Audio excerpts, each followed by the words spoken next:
টাকার অভাবে অনেকদিন ধরে বাড়িতে গরুর মাংস আনতে পারি না। দয়া করে যদি একটু কুরবানির মাংস দিতেন। কি কইলা? তোমার মেয়ে গরুর মাংস খাবো কান্তাছে, তাহারে থেকে কিনা খিলাও গা।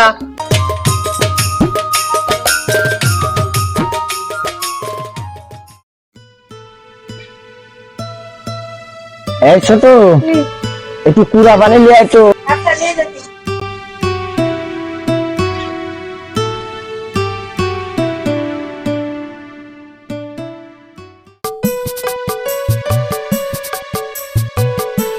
জামাল বাড়িতে আছো না?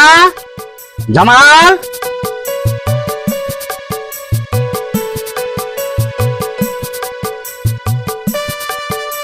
জামাল, কি খবর? আসসালামু আলাইকুম মরুল সাহেব। ওয়ালাইকুম আসসালাম। কি তুমি খবর? বলে গরু বিক্রি করবা? হ্যাঁ মরুল সাহেব, অনেক কষ্ট করে গরুটারে লালন পালন করছি। সামনে তো কুরবানির ঈদ, গরুটার তো বেতন লাগবেই।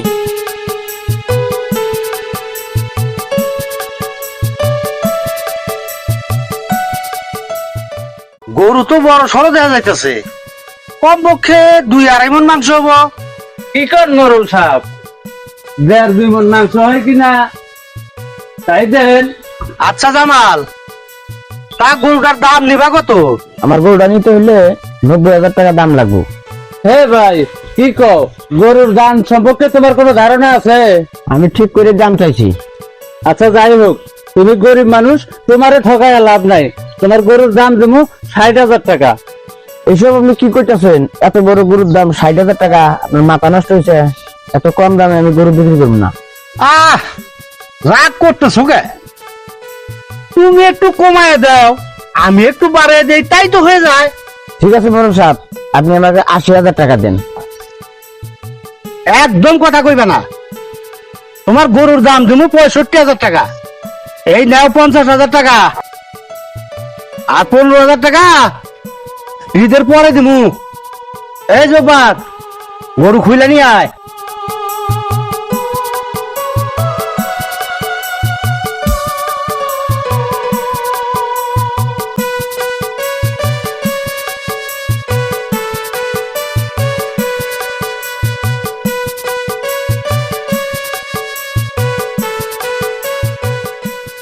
ভাই, এত কম দামে গরুটা বিক্রি করলা কে? কি করবো সাজ্জাদ, আমরা গরিব মানুষ। তুই তো দেখলি মরুল সাহেব জোর করে গরুটা নিয়ে গেল।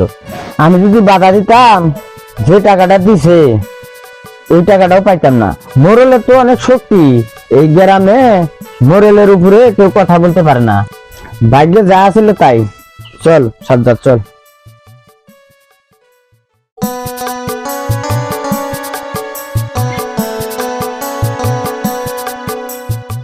ও বড় সাহেব, একটু শোনেন।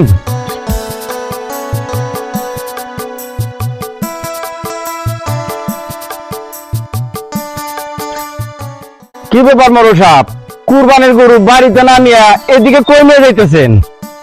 হুজুর, এই গ্রামের সকলের গরুটা দেখা লাগবে না? কি বলেন মরু সাহেব, এই গরু কিনছেন আপনি কুরবানি দেওয়ার জন্য, মানুষকে দেখানোর অনেক কি আছে? কি বলেন মৌলভী সাহেব, এত বড় গরু কুরবানি দেব, এটা মানুষকে দেখাবো না? দেখেন মরু সাহেব, কুরবানি দেওয়া হইল ওয়াজিব। আপনি আল্লাহর নামে কুরবানি দিতেছেন, আল্লাহকে সন্তুষ্ট করার জন্য। আপনি যেভাবে গরু নিয়ে গ্রামে গ্রামে ঘুরে ঘুরে দেখাইতেছেন, তাতে বোঝা যায় আল্লাহ তাআলাকে সন্তুষ্ট করার জন্য আপনি কুরবানি দিতেছেন না। কুরবানি দিতেছেন মানুষকে দেখানোর জন্য। আল্লাহ তাআলা লোককে দেখানোর ইবাদত পছন্দ করেন না। আপনি এগুলো না করে গরুটা নিয়ে তাড়াতাড়ি বাড়িতে চলে যান। আহা মৌলভী সাহেব, এত বড় গরু কুরবানি দেব, লোককে যদি না দেখাই দিলে আমার লাভ কি? ওই দেখেন কত মানুষ সেলফি তুলতেছে, ওরা সবাই গরুর সাথে সেলফি তুলতেছে। সেলফি তুইলা ফেসবুকে ছাইরা দেব, আর সারা দেশের মানুষ জানবো এই গ্রামের মোরল সাহেব বড় গরু কুরবানি দিতেছে। মোরল সাহেব, এগুলো আপনি বন্ধ করেন, গরুটা নিয়ে বাড়ি বেলা যান। আপনি আগের যুগের লোক তো, এগুলো বুঝবেন না। আপনার সঙ্গে ফাও বেচার মেরে আমার লাভ নাই। আমার জ্ঞান দিতে আইসেন না, যান। আল্লাহ, তুমি মোরল সাহেবকে হেদায়ত দিও। আল্লাহ, তুমি হেদায়ত করো।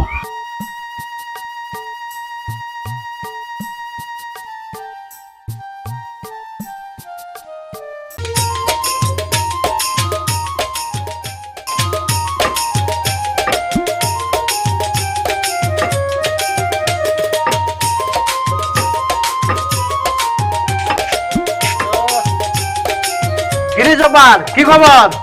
তাড়াতাড়ি কর। আর কতক্ষণ লাগবো? আর মাত্র 1 ঘন্টা লাগবে মোরল সাহেব, আপনি কোনো চিন্তা করেন না। আরো 1 ঘন্টা লাগবো? কি কর জব্বার? আচ্ছা ঠিক আছে, মাংস কাইটা ছোট ছোট করে কাইটা ছোট ছোট পলিথিনে ভরবি, বইরা ওই ডিপ ফ্রিজে ঢুকে রাখবি। আমি গেলাম। আপনি কোনো চিন্তা করেন না, আপনার কথা মতো মাংসগুলো ছোট ছোট পলিথিন করে ওই ডিপ ফ্রিজে ঢুকে রাখবি।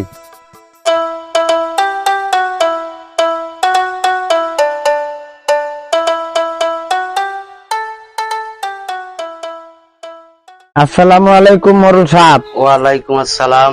মোরল সাহেব, আজকে তুই যে দিন আমার মেয়েটা কান্নাকাটি করতেছে গরুর মাংস দিয়ে ভাত খাবো। টাকার অভাবে অনেকদিন ধরে বাড়িতে গরুর মাংস আনতে পারি না। দয়া করে যদি একটু কুরবানির মাংস দিতেন। কি কইলা? তোমার মেয়ে গরুর মাংস খাবো কান্তাছে? তাহারে থেকে কিনা খিলাও গা। আমি কুরবানি দিছি, যা মাংস হয়েছে এটা তো আমি ফ্রিজে রেখে দিছি। যাও যাও, এখন আর দেওয়ার মতো মাংস নাই, সব মাংস আমি ফ্রিজে ঢুকে রাখছি। বিরক্ত করিও না, যাও। জব্বার, এই দেশে গরিব মানুষের অভাব নাই, মানুষ খালি বিরক্ত করবো। চলো ঘরে যাই।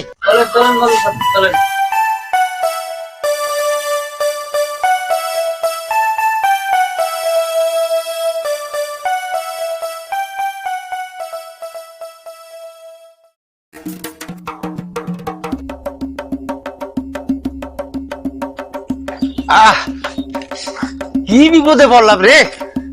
গরমে তো যান বাইরে যেতেছে। এই জব্বার, কারেন্ট কখন আইব রে?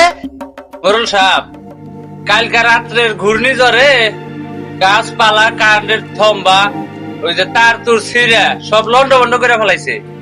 শুনলাম 3-4 দিনের আগে বলে কারেন্ট আইব না। বস কি? তাহলে তো আমার ডিপ ফ্রিজের মাংস পয়সা যাবো। তুই তো আমাকে বড় চিন্তায় ফেলাই দিলি রে।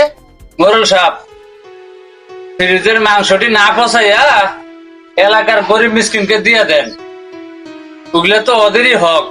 বাহ, ভালো বুদ্ধি দিস। যা হারাম দাদা, আমি মাংসগুলা গরিব মানুষের দিয়ে দেই, আর সন্ধ্যাবেলায় কারণ আসুক আমি আফসোস করে পড়ি। চল দেখি বাইরে কি অবস্থা, দেখে আসি।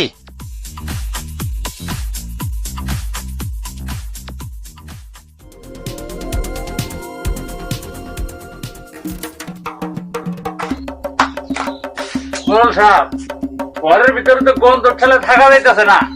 আমারও তো পেট ফুলে যাইতেছে রে। আমারও পেট ফুলে যাইতেছে। পেট ফুলবে না তো কি হবো? আমি কত করে কইলাম এলাকার গরিব মানুষকে মাংসটি দিয়ে দেন, আপনি তো শুনলেন না, দিলেনও না। আর পেট ফুলবে না তো কি হবো? এখন আপনিও খাইলেন না, গরিব মিসকিনদেরও দিলেন না। এখন কি মাটিতে পুঁতে রাখা ছাড়া কোনো বুদ্ধি আছে? তাই কর, যত তাড়াতাড়ি পারস মাটিতে পুঁতে রাখ। খবরদার গ্রামের একটা লোক যেন না জানে। যাইতেছি মোরল সাহেব, এখন তো আর কোনো বুদ্ধি নাই। তাই কর।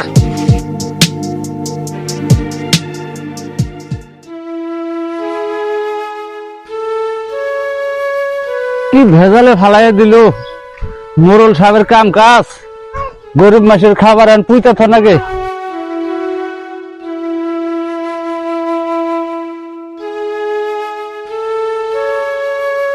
এখানে পুইতা রাখি।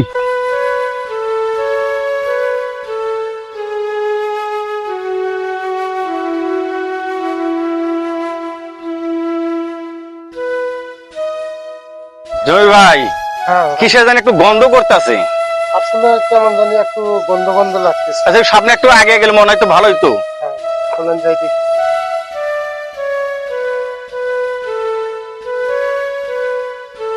আরে ও জব্বার ভাই, এখানে কিসের গন্ধ করতেছে আর আপনি ওখানে কি করতেছেন? আসসালামু আলাইকুম। ওয়ালাইকুম আসসালাম। ওই যে মোরল সাহেব যে গরু কুরবানি দিছিল না, সেই মাংস ফালাই দিতেছি। কেন মাংস ফালাই দিতেছো কেন? হুজুর, আপনি তো জানেন 3 দিন কারেন্ট ছিল না, ফ্রিজের মাংস থাকতে থাকতে ওগুলো পয়সা গেছে, তাই ওগুলো ফালাই দেওয়া ছাড়া কোনো বুদ্ধি আছে? হায় রে, যে মাংস খাবো গরিব মিসকিনে, এখন খাবো শিয়াল কুত্তায়। হুজুর এখানে তো গন্ধর সাথে থাকা যাইতেছে না, তাড়াতাড়ি চলেন। তাই চলো জমির ভাই,